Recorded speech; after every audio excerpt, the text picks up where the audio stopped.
그러니까 일요일 저녁 기도 시간입니다. 예, 2025년 제2기 교과 공부 저녁 기도회 소집마다 읽습니다. 제목은 암시 형상 상징 성경 애언을 연구하는 방법 제6가입니다. 13가까지 있는데요. 제1가는 애언의 몇 가지 원칙, 2가는 창세기의 기초, 결혼해서 가져온 심상, 나라들 첫째, 둘째, 그 다음에 희생제사의 이해 6가입니다. 7가는 애언을 위한 기초 8과 시편에 나타난 계시 두 가지입니다. 10가 말세를 만난 우리에게, 11가 루카 에스더, 12가 전조, 13가 마지막의 모습들. 희생제사의 이해 연구 범위는 시편, 이사야 1장 2절로 15절, 히브리서 10장 3절로 10절, 출애굽기 12장 1절로 11절, 고린도전서 5장 7절, 학개서 2장 7절로 9절, 이사야 6장 1절로 5절, 계시록 4장 7절로 11절입니다. 기억절은 그들이 새 노래를 불러 이르되 두루마리를 가지시고 그 인봉을 떼기에 합당하시도다. 일찍이 죽임을 당하사 각 족속과 방언과 백성과 나라 가운데서 사람들을 피로 사서 하나님께 드리시고. 계시록 5장 9절. 결론은 희생제사의 붉은 피는 성경의 장들을 적시며 흐른다. 희생제사는 하나님의 약속을 가리키기에 짐승의 피가 동반되었다. 그것은 불공정한 하나님의 사랑, 곧 죄인을 구원하며 이를 위해 흘리는 어린 양 예수의 희생을 의미한다. 죄로 가까이 할 수 없는 우리와 함께 하기 위해 하나님은 인간의 모습으로 오셨다. 예수님은 우리를 지으신 분이시며 타락한 사람을 율법의 정죄에서 구원하시기에 합당하신 유일한 분이시다. 그가 우리에게 소망을 주시며 울음을 멈추라고 말씀하신다. 예수께서 오실 때, 다가오셨을 때 침례 요한은 이렇게 선포하셨죠. 보라, 세상지를 지고 가는 하나님의 어린 양이로다.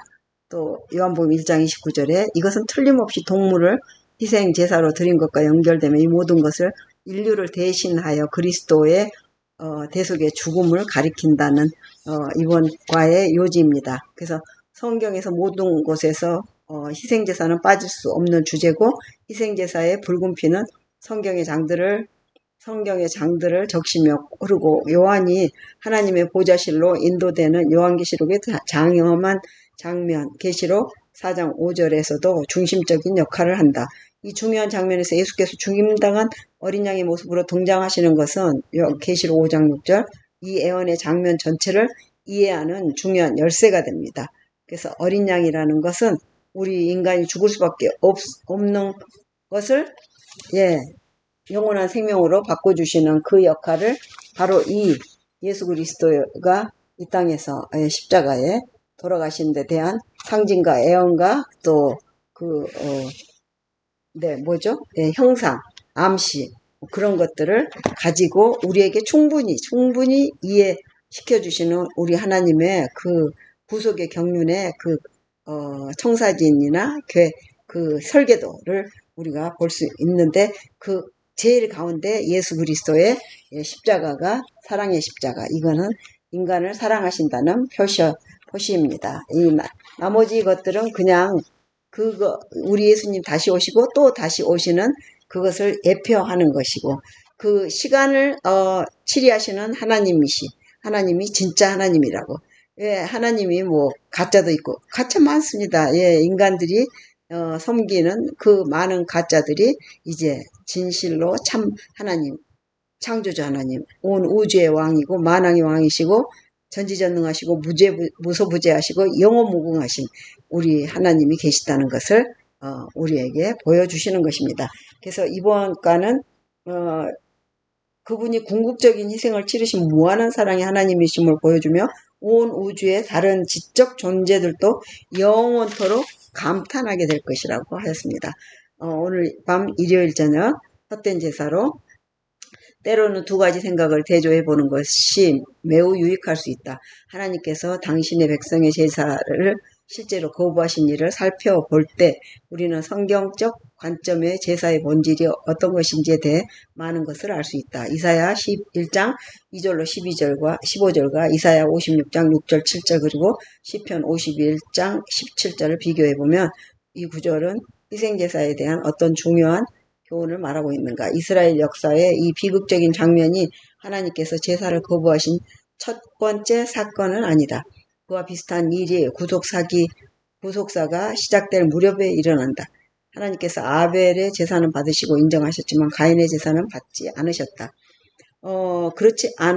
그러니까 초기 역사에서 우리에게 하나님께서 받으실 만한 제사와 그렇지 않은 제사를 대조할 수 있는 또 다른 기회를 제공한다. 창세기 4장 3절로 7절, 히브리서 11장 4절을 참조하며 이사야 시대의 이스라엘은 자기 마음대로 살면서 마치 하나님을 달래듯이 최소한의 행위로 종교적 의무를 다한 것처럼 여겼다.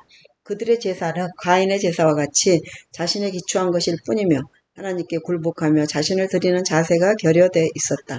이것은 이 세상의 나라들을 움직이는 것과 동일한 자기 만족의 정신이다. 가인은 자신이 원하는 대로 살면서 자기 마음대로 그저 형식뿐인 제사를 하나님께 드렸다. 그는 하나님을 불편한 존재, 자신의 길을 가는데 걸림돌이 되는 분으로 여겼을 뿐 아니라 하나님을 두려워하여 마지못해 하는 행위를 반복했던 것으로 보인다. 그러나 아벨은 하나님께서 요구하신 제사, 오실 메시아에 대한 하나님의 약속을 나타내는 제사, 창세기 3장 15절 곧 갈보리에서의 그리스도의 구원의 역사를 가리키는 어린 양의 제사를 드렸다. 아벨은 구속의 대원칙의 의미를 이해했다. 그는 자신이 죄인인 것과 죄와 그 죄의 형벌인 죽음이 그 자신과 하나님과의 교통을 가로막고 있는 것을 보았다. 네, 그래서 그는 죽임을 당한 제물 즉 희생된 생명을 드림으로 범해진 바 율법의 요구를 인정하였다. 그는 흘려진 피를 통하여 미래의 희생 즉 그리스도께서 갈보리의 십자가에서 죽으시는 것을 바라보았다. 그리고 그곳에서 이루어질 속죄를 의지함으로 그는 의로워졌으며 그의 제물이 받으신 바 되었다는 증거를 얻었다. 부조와 선지자 72쪽.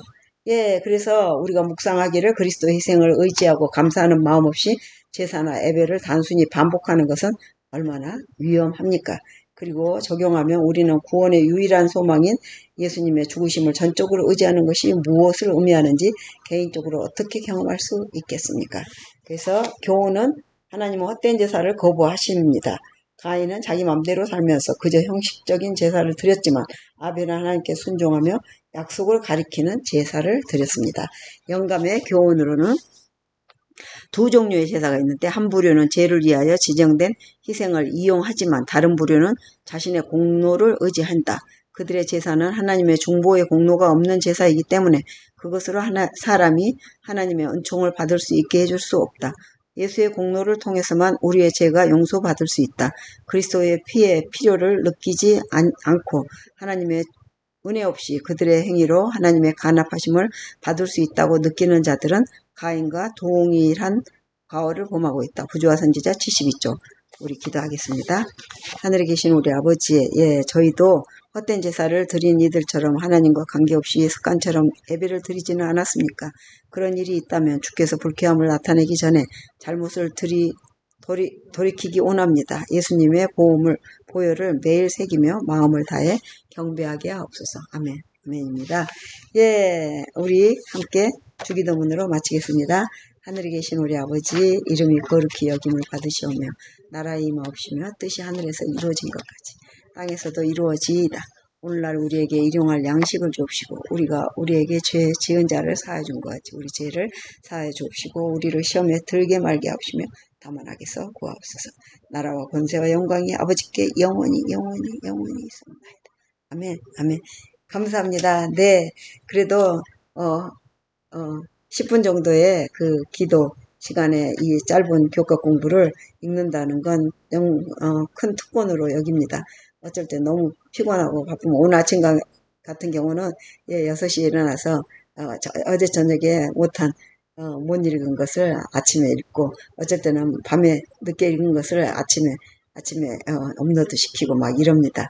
그렇지만 오늘도 지금 노인대학 로마린다 교회에서 노인대학 베풀어서 우리 아이들 4명이 특창을 좀 해달라고 해서 같이 따라갔고 그 아이들로 인하여 이렇게 할머니 할아버지도 이렇게 칭찬을 받고 또 감사합니다. 하나님께서 주신 그 재능을 가지고 또 아이들 키웠고 노래 또 제 엄마가 또 열심히 하고 뭐 본인들이 부르려고 마이크만 주면 하려고 하니까 너무 감사하더라고요. 지금 갔다 오자마자 예, 저 밖에서 빗소리 좀 찍고 비가 막 쏟아지니까 저 신나서 또 꽃이 이제 다 꽃잎이 떨어져 버리면 아까워서 비 올 때 저 꽃이 있을 때 예, 제가 한 10분 정도 밖에서 또 찍었더랍니다.